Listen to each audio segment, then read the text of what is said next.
यार बहुत time waste कर दिया।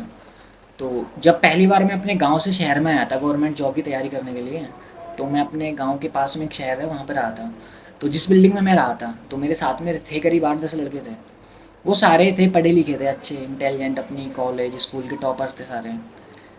तो उनमें सिर्फ मैं ही था एक जो थोड़ा कम पढ़ा लिखा था। तो वो सारे गवर्नमेंट जॉब की तैयारी कर रहे थे। तो कोई लाइब्रेरी में पढ़ता था, कोई रूम पे पढ़ता था, सबका अपना अपना पैकेज है, कोई रूम पे पढ़ रहा है, कोई लाइब्रेरी में पढ़ रहा है। तो कभी मैं लाइब्रेरी भी चला जाता, कभी रूम पे पढ़ लेता। जो समझ में आता वो पढ़ लेता। उस टाइम पे तो वही चल रहे थे, cos theta sine theta, advance पढ़ लो, जी के पढ़ लो, हिस्ट्री पढ़ लो, economics, account, business studies, geography, यही चीज़ें आती हैं गवर्नमेंट जॉब की तैयारी में।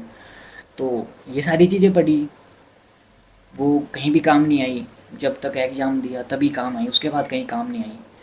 तो जिस बिल्डिंग में हम रहते थे तो हम थे करीब 8-9 लड़के। तो एक लड़का था हमारे ग्रुप में एक ही लड़का था, वो हमेशा पढ़ते रहता था, हमेशा पढ़ते रहता था। तो जो जून और जुलाई जून और मई का महीना आता है उस टाइम पे पड़ती है बहुत ज़्यादा गर्मी। तो हमारे रूम में लगती थी हमको उस टाइम पे बहुत ज़्यादा गर्मी। तो हम 8-9 लड़के थे, वो सारे अपने गांव में चले गए कि यहाँ पे गर्मी में कौन मरेगा, घर ही चलते हैं, घर ही पढ़ लेंगे। एक दो किताब रख ली, 8-10 दिन गांव में रुक लिए। तो गांव में ही चलते हैं, वहीं पढ़ेंगे। अपना बैग भर लिया किताबों से, वो बैग वापस आ गए, लेकिन बैग नहीं खुला। किताबें वैसी वैसी थी जैसे हम लेके गए थे।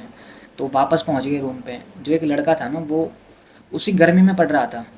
आज मेरी उससे बात हुई थी, वो इस टाइम पे गवर्नमेंट जॉब में है, वो रेलवे में है।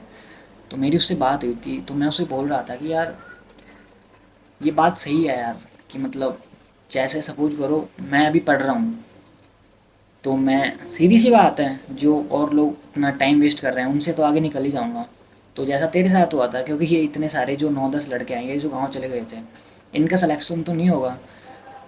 क्योंकि यार वैकेंसीज इतनी आती है, लिमिटेड सीट्स हैं।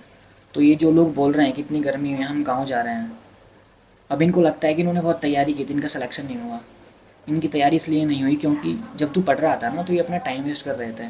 इनको ये पता नहीं था कि जो टाइम हम वेस्ट कर रहे हैं ना, उस टाइम में करीब हज़ारों लोग हमसे आगे निकल जाएंगे जो पढ़ रहे हैं उस टाइम पे। तो भाई अपना टाइम कहीं पे भी इन्वेस्ट करते हो तो ये सोच समझ के इन्वेस्ट किया करो कि यार ये जो टाइम मैं इन्वेस्ट कर रहा हूँ ये कहीं पे काम आएगा या कहीं काम नहीं आएगा।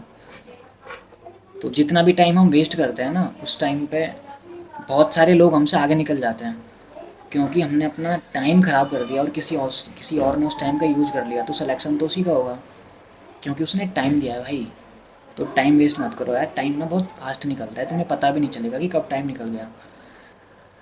फिर अटैम्प्ट ख़त्म हो जाएंगे, एज भी निकल जाएगी, फिर शादी भी नहीं होगी। फिर घर वाले बोलेंगे कि साहब छोड़ो 2 साल में हायर तैयारी कर रहे हैं। रिश्ता भी हो जाएगा, लेकिन फिर वही दिक्कत है ना यार कि शादी भी गरीबी में होगी, फिर बच्चा भी गरीब, फिर वो भी इसी स्कूल में पढ़ेगा, फिर वो भी गरीब रहेगा। फिर आपका बुढ़ापा में कई सहारा देंगे वो, क्योंकि आपने अच्छी स्कूल में चुना पढ़ाया, वो आप खुद पढ़ा लिखा कौन हो। तो यार टाइम वेस्ट मत करो यार। कुछ भी चीज़ की तैयारी कर रहा हो, या गवर्नमेंट जॉब की कौन कुछ और भी तैयारी कर रहा हो, तो पूरा डेडिकेशन के साथ करो यार, और अपना टाइम को कहीं भी वेस्ट मत करो। ठीक है। तो यार टाइम को वेस्ट मत करो यार, बस ये बातें ऐसे ही चल रही थी दिमाग में तो आपको बता दी। ठीक है। अच्छी लगे तो चैनल को लाइक कर लेना, वीडियो को शेयर कर देना, और यार मेरी वीडियो पे कमेंट भी किया करो, और कमेंट हिंदी में किया करो ताकि मैं भी पढ़ सकूँ। ठीक है। Good night.